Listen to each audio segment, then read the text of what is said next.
تو صحابہ کرام اور اہل بیت اطہار کی آپس میں محبتوں کا کیا کہنا. حضرت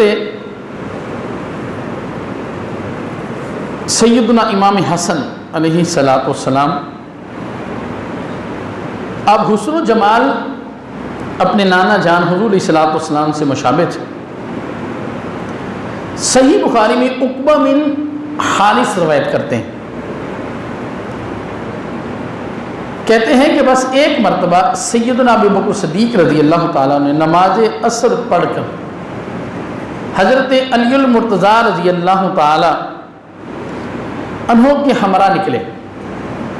جب میں نماز عصر پڑھی، نماز عصر پڑھنے کے بعد حضرت علی المرتضیٰ رضی اللہ تعالیٰ مسجد کے باہر نکلے اور حضرت ابو بکر صدیق رضی اللہ تعالیٰ عنہ دونوں باہر نکلے.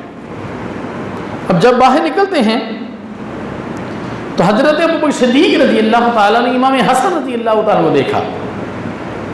کیا دیکھا؟ کہ آپ بچوں کے اندر کھیل رہے ہیں. بچوں کے اندر کیا کر رہے ہیں؟ کھیل رہے ہیں، جیسے بچے کھیلتے ہیں. امام حسن بھی کھیل رہے ہیں.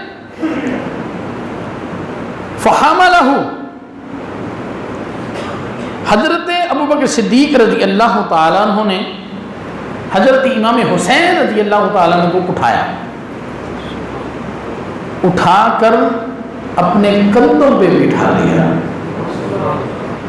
کندھوں پہ بٹھایا. میں آپ سے پوچھتا ہوں، آپ کسی سے ناراضی ہے اور اچھا آپ کسی کو نہیں سمجھتے، تو کبھی ایسے ہوا ہے کہ باپ سے جو ہے وہ ناراضگی ہو، لڑائیاں ہو، دشمنیاں ہو اور اس کے بیٹے کو آپ کندھوں میں اٹھائے پھرتے رہیں؟ یہ کیسے ہو سکتا ہے؟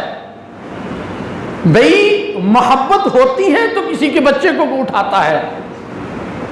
سامعین محترم، پھر یہ بھی نہیں ہے اکٹھے نکلے ہیں آپ کسی کے ساتھ جو ہے وہ آپ کی دشمنی ہو، مسجد میں نماز پڑھنے کے لیے تو اکٹھے آ گئے، آپ پڑھیں، لیکن جب آپ باہر نکلیں گے تو اکٹھے نہیں جائیں گے. ایک کا منہ اس طرف ہوگا، دوسرے کا اس طرف ہوگا. صدیق رضی اللہ تعالیٰ عنہ کو یہ سعادت حاصل ہے کہ آپ کا باپ جو ہے وہ بھی صحابی ہے، آپ بھی صحابی ہیں، آپ کے بیٹے بھی صحابی ہیں اور غالباً ان کے بیٹے بھی صحابی ہیں بالترتیب کے ساتھ. تو فرمایا میرا باپ اس بچے پہ قربان ہو جائے. یہ بچہ جو ہے میرے آقا علیہ السلام کے ساتھ بہت ہی مشابہت رکھتا ہے. اب حضرت ابو بکر صدیق رضی اللہ تعالیٰ عنہ امام حسن کی تعریف کر رہے ہیں اور ساتھ علی المرتضیٰ رضی اللہ تعالیٰ عنہ بھی کہہ رہے ہیں علی یہ بیٹا حسن جو ہے یہ آپ کے ساتھ مشابہت نہیں رکھتا، یہ میرے آقا کے ساتھ زیادہ مشابہت رکھتا ہے.